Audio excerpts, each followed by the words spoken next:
काल आपण चौथ्या अध्यायातल्या 201 क्रमांकाच्या ओळीला येऊन थांबलेलो होतो.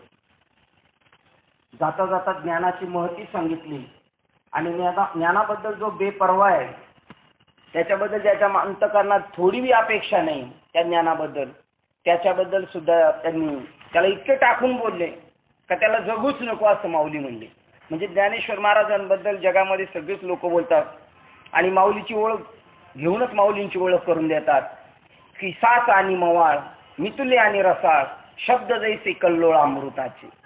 मग मर म्हणलं म्हणजे तरी सुद्धा शब्द कसलाय? अमृताचा कल्लोळ येतो. मर म्हणलं तरी अनुग्रह माऊलीचा. तू जर जगतच असशील आणि ज्ञान नको म्हणतो म्हणल्यानंतर काय? ऐक द्या ज्ञाना, ऐक द्या प्राण्याच्या ठाई, या ज्ञानाची आवडीच नाही, तयाचे जियाले म्हणू काय, वरी मरणच सांग. 12 नंबरला काय सांगितलं त्यांनी? त्यापेक्षा मेलेला बरा म्हटले. कशाला जगायचं त्यांनी?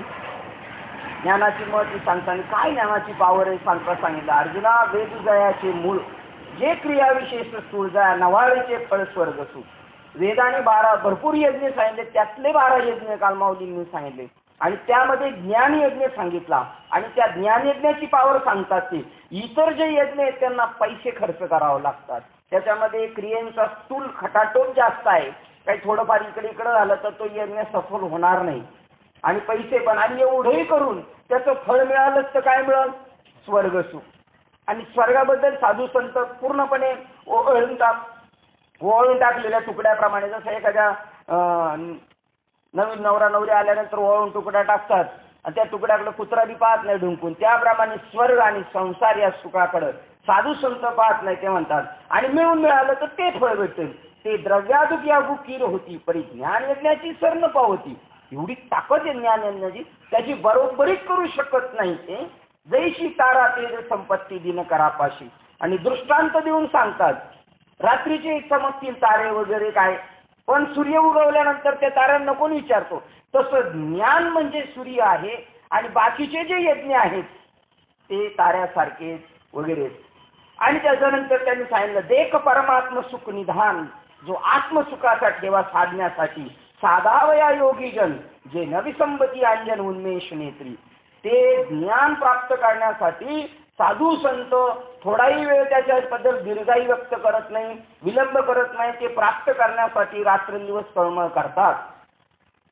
काय त्या ज्ञानाची पावर आहे? जे तुमच्या पाठीमागं लागलेले बॅड कर्म आहे, खूप कर्म आमचं वाईट आहे, खूप वाईट कर्म, असं जो व्यक्ती म्हणतो, अर्जुन सुद्धा म्हणतो हे कर्म लढाई म्हणजे माझ्या भोवती बहुत वाईट आहे, मला लढाई करणं वाईट वाटत नाही, पण ज्यांच्याशी करायचंय ते कर्म माझं बॅड आहे. ते सांगतात, जे धावत आहे या कर्माची लाही, जे तुमचं कर्म आहे त्याचा शेवट होऊन जाईल आणि नैष्कर्म्य बोधाची खाणी भेटेल. आणि भुकेल या दैनी साधनाची, ज्याला आत्मसुखाची भूक लागलेली आहे त्या सुखाची, त्या भुकेची तृप्ती होईल, असं जे साधन आहे ते ज्ञान पैगाबरोबर. नंबर त्याच्यानंतरचा खाली सांगतात, जे तर प्रवृत्ती झाली पांगुळी. ही प्रवृत्ती जगाला चांगल्याला भरकटावं लावते. योगी पुरुष जरी ध्यानाला बसला, एखादा विषय भेटला तर त्याला लगेच तिकडे बघायला लागेल. अशी जी प्रवृत्ती आहे ती तुमची पांगळी होऊन जाईल, विषयाकडे पळायला चिल्लुळी पडून जाईल. असं ज्ञान आहे. तर्काची जिठी गेली, तुम्हाला कोणते तर्क वितर्क करायची गरज नाही. जे ने इंद्रिय विसरली विषय सांगू, ते विषय तोडावे त्याच्यासाठी किती लोक 8 तास करतात तरी पण तुटत नाही. पण या ज्ञानाने मागे 3ऱ्या अध्यायात सांगितलं, 2ऱ्या अध्यायात सांगितलं, आता 4थ्या अध्यायात सांगतात, आत्मज्ञानानेच इंद्रिय जिंकली तर जिंकू शकता. एरवी मात्र स्वयंबळाने किंवा इतर कोणत्याही साधनाने इंद्रियांना विषयापासून तुम्ही बाजूला करू शकत नाही. इंद्रियच विसरली विषय सांगू, मनाचे मन पण गेले मनच संपलं. मनाचे सुद्धा मन आहे का एखादं प्रमाण तुम्हाला? मनाला मन आहे अजून? हा, मनाची मनी गुमती लावा. अजून एखादं प्रमाण आहे का? चिंतन चित्ताला लावी, मनाच्या मनाला लावी, मनाच्या मनाला लावी, मनाच्या मनाला. आतमध्ये मनाचं मन. मग तिथं एकदा मुळातच जर हे बिनलं, गोविंद गोविंद म्हणा का मग सगळीकडेच मग गोविंद गोविंद दिसणार त्याला. मनाचे मन पण गेले, जे तो बोलाचे बोल पण ठेले. ते बोलण्याने सापडणार नाही, बोलणे दाखवणार नाही, अनुभवानेच कळेल. जया माझी सापडे ज्ञेय दिसे. देव दिसणे एवढं सोपं नाही असं लोक म्हणतात, पण हे म्हणतात ज्ञेय दिसे आणि ऑटोमॅटिक दिसे. पहा दुसरं वाक्य परत ऑटोमॅटिक भेटेल असं सांगतात. जेथ वैराग्याचा पांगू फिटे. वैराग्य कमी आहे तुमच्याकडं, चालेल काय हरकत नाही. जसं थोडे मार्क 4-5 मार्क कमी असले तर शिक्षकाला ऑर्डर असती तर तो 5 मार्क देऊन त्याला पास करतो. त्याप्रमाणे जरी तुमच्याकडे वैराग्य कमी असलं तर हे ज्ञानाचं शक्ती पॉवरफुल आहे का ती तुमची कसर कमतरता काढून टाकेल. जेथ वैराग्याचा पांगू फिटे विवेकाचा शोषू तुटे. आमचं डोकं जास्त चालत नाही, आमचं डोकं जास्त चालत नाही, आम्हाला नेमकं काय कळत नाही. नाही कळत तर नको कळू देऊ, जाऊ दे चल. हे ज्ञान असं न कळता सुद्धा सगळं कळून देईल तुला. जे न पाहता सहज भेटे. तिथं तर सांगितलं जया माझी ज्ञान दिसे ने दिसे, पण इथं सांगितलं न पाहता. तू नको म्हणला तरी न पाहता सहज भेटे. आपण पै कोण कोणाला भेटलं, आपणच आपल्याला भेटेल असं ज्ञान आहे. म्हणजे अजून आपणच आपल्याला भेटलेलो नाही. ज्या दिवशी आपण आपल्याला भेटू त्या दिवशी मात्र आपली पळापळण धावा थांबले. आणि एवढी ज्ञानाची महती सांगितली. किती पाप असू दे त्याचं क्षणात राग करून टाकील, केवढी भ्रांती असू दे ती क्षणात जाईल. त्याच्या पुढे तुझ्या अंतःकरणातले मन विक्षेप आवरण ही केवढं साचणार त्याच्या पुढं, एका क्षणात नासून. असं ज्ञानाची महती सांगितली. ज्ञानासारखं जगात दुसरी पवित्रच वस्तू नाही. आणि त्याच्यानंतर सांगितलं की आता त्या ज्ञानाबद्दल जीवाला आस पाहिजे, मला मिळावं म्हणून, तरी त्याला ज्ञान भेटेल. पण जो बेपर्वा आहे त्या ज्ञानाबद्दल, मला नकोच म्हणतो, त्याला माऊलीने चपराक मारली. ऐक ज्या प्राण्याच्या ठाई या ज्ञानाची आवडी नाही, त्याची जियाले म्हणू काय वरी मरणचा. शून्य जैसे का ग्रह. घरात कोणच नाही, माणसं वाढाले मोठा, एक माणूस नाही, काय त्या घराला किंमत. शून्य जैसे का ग्रह का चैतन्य विन देह. ज्याच्या शरीरात आत्मा नाही त्या शरीराला काय करायचं, भेटवायचंच त्याला, दुसरं काय करायचं. त्याप्रमाणे तैसे जीवित ते समूह ज्ञानहीनाचे. त्याचं जगणच ज्ञानहीनाचं. मेलेल्या माणसाप्रमाणे दुसरं जोडा मारला. पहिलं डायरेक्ट मरण सांगितलं, पण नंतर सांकेतिक भाषेत सांगितलं. ज्याच्या शरीरात चैतन्यच नाही त्याचं काय, म्हणजे तो मेलेला. नंबर दुसऱ्या वेळी ते सांगितलं. अथवा ज्ञान चिर आपुनही पण ते ताड एकी जरी आहे नसल ज्ञान काय हरकत, पण त्याच्याविषयी थोडी श्रद्धा तरी तेच जिवाळा आहे काही प्राप्तीचा. तिथे मग काहीतरी प्राप्त होऊ शकतं. रे वाचोनी ज्ञानाची गोठी काय ती परी तेथे आस्थाना धरी मानती, तरी तो संशयरूपी हुताशी पडला जाण. आणि त्या ज्ञानाबद्दल बेपर्वा आहे याचा अर्थ तो संशयात पडलेला आहे. आणि ज्ञानेश्वरांच्या ज्ञानेश्वरीबद्दल जगातल्या लोकांना संशय, या ज्ञानाबद्दल नवनाथ ग्रंथामध्ये आलेले संशय. वरोक्षनाथाच्या आईला विभूती दिली मच्छिंद्रनाथांनी आणि गेले निघून, होईल तुला बाळ म्हटले. पण तिला बाकीच्या लोकांनी सांगितलं, आपल्याला बी बाकीचे लोक असं सांगतात, जर का आपण अनुग्रह घेतला आपण या मालिकेशी तर त्या दुसरे जे लोक होते तुम्ही त्यांच्यात गेले का. अरे रे त्यांचं काय खरं नाही, तिकडे कशाला जाता. कसं तसंच त्या गोरक्षनाथाच्या आईच्या डोक्यात भडकवलं आणि तिने ती विभूती दिली उकुरड्यात टाकून. तिची एवढी ताकद होती का उकुरड्यात गोरक्षनाथ निर्माण झाली. म्हणजे तिथं संशय होता. नंबर 2 नवनाथामध्ये मैनावती आई स्वतः सांगते, अरे जालिंदर सारखा सद्गुरू नाही सामर्थ्यवान, बाळा तू त्याला शरण जा. तर त्याच्या बायकांनी डोकं भरवले चढवले. असं तुझी आई त्याच्या नादी लागलेली आहे. कारण यांना असं वाटलं हा जर त्या बाबाच्या नादी लागला तर आमचं कसं व्हायचं. आणि म्हणून त्याला ती गोष्ट उलटी सांगितली. त्यांनी पण काही तपास नाही केला. असा राजा टाकलं त्या गुरुला लिबीत गाडून. नंबर 2 का संशय जालिंदरनाथाचा. कोण होता तो, साधा होता, राजा होता तरी तो संशयग्रस्त होता. तर अजून दुसरी कोणतं उदाहरण पाहिजे अजून. राजा संशय म्हणजे सगळ्यात गावातला नंबर 1चा माणूस जर संशय या ज्ञानाबद्दल तर बाकीच्यांचं काय. आणि म्हणून ज्ञानेश्वर महाराजांनी 4थ्या अध्यायात लिहिलं, म्हणून संशयावनी थोर आणि पाप नाही, हीच विनाशाची वाघोर प्राणी अशी. सार आसार ओळखत नाही, ज्याला अमृत कळत नाही, ज्याला खरे काय खोटे काय अनुकूल काय प्रतिकूल काय हे समजत नाही, ऊन आणि चांदणे कळत नाही, उष्ण आणि शीत कळत नाही. अरे रे अशा रीतीने मग तो संशयात पडला, परमार्थता निसंशय झाला. असे समज. म्हणून तो इहलोकाच्या आणि परलोकाच्या सुखाला आचवला. ज्याला संनिपात ज्वर झालाय त्याला ज्याप्रमाणे शीत उष्णाचा फरक मुळीच कळत नाही आणि तो ऊन व चांदणे दोन्ही सारखेच मानतो, त्याप्रमाणे खरे काय खोटे काय, अनुकूल काय प्रतिकूल काय, हित काय अहित काय, त्या संशयी पुरुषाला ओळखता येत नाही. पहा, याप्रमाणे ज्याप्रमाणे ही की रात्र व हा दिवस जसे जन्मांदाज ठाऊक नसते. मग आता ह्या चांगल्या ज्ञानाबद्दल जर मोठे विद्वान लोक आपण जगामध्ये ज्यांना विद्वत्ता प्राप्त झाली, विद्वान म्हणून घोषित केलेले, ते जर याच्याबद्दल संशय असतील तर ते जन्मांदाज म्हटले पाहिजे. कोणत्या ज्ञानाबद्दल? आत्मज्ञानाबद्दल जन्मांध आहे ते. ज्याप्रमाणे रात्र आणि दिवस असे जन्मांदाज ठाऊक नसते, त्याप्रमाणे संशयाने मन ग्रस्त झाले असता त्या पुरुषाच्या मनाला काहीच पटत नाही. काल आपण इथपर्यंत आलेलो होतो. पुढील विषयाकडे वळूया. हे अर्जुना, आत्मा ईश्वर यांच्या एकत्व दर्शन रूप ज्ञानाने ज्याचा संशय पार नाहीसा झाला आहे. कोणाचं? आत्मा ईश्वर. आत्मा म्हणजे जीवात्मा आणि ईश्वर यांच्या एकत्व दर्शनाने, म्हणजे मी आणि देव एकच आहे का? काय श्लोक सांगतो, काय नाम सांगते आपल्याला. तो मी आहे त्याला माझा नमस्कार आहे. त्याच्या एकत्व दर्शन ज्ञानाने संशय पार नाहीसा होतो. कसला संशय? हे जग आहे का देव आहे, मी देव आहे का आत्मा आहे, हाच संशय होता ना ब्रह्मदेव देवाला, इंद्रदेवाला. आणि हे मात्र कोणीच हे संशय घालू शकत नाही त्या ज्ञानाशिवाय. ते ज्ञानाचीच महती सांगितणारा तो अभंग आहे.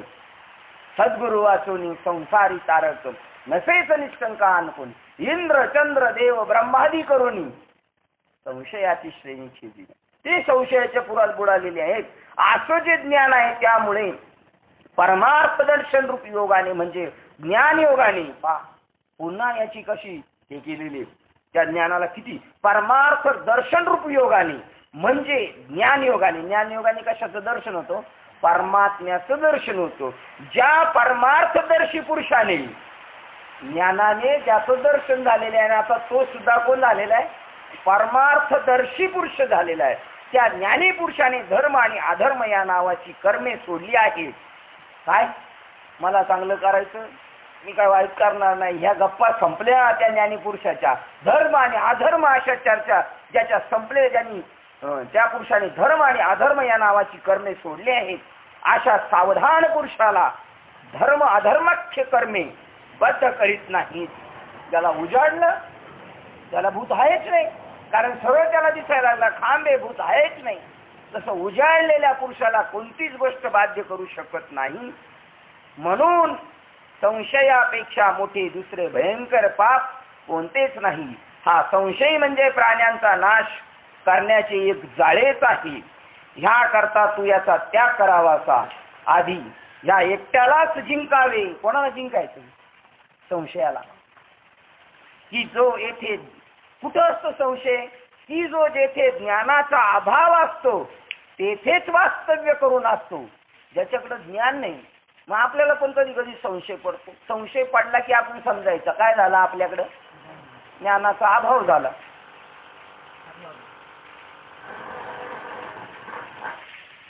चांगलंय.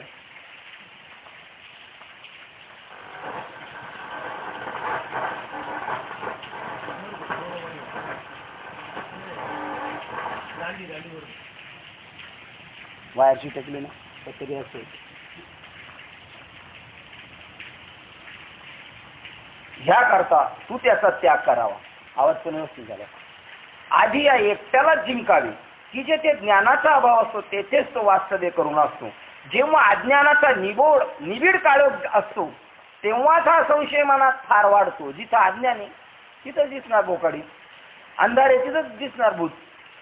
म्हणून श्रद्धेचा मार्ग सर्वोत्तपरी मोडला जातो. हा हृदयात न समावून बुद्धीलाही ग्रासून टाकतो आणि मग त्या मनुष्याला तिन्ही लोक संशयात्मक दिसू लागतात. अशी स्थिती आहे. मग त्याचा संशयाचा नाश, त्याच्या संशयाच्या नाशाला उपाय काही नाही असे म्हणशील तर उपाय आहे. काय उपाय? परत आत्मज्ञानाशिवाय दुसरा उपायच नाही. सगळ्या गोष्टीला एक रामबाण उपाय म्हणजे नामस्मरण. बस. ते काय तेच नाही जमत ना आपल्याला बाकी सगळं जमतं पण ते नाही जमत. किती आपण म्हणतो ना करतो, नाही करत हे त्याचं उत्तर. अरे तो संशय इतका जरी वाढला तरी त्याला स्वाधीन करून घेण्याला एक उपाय आहे.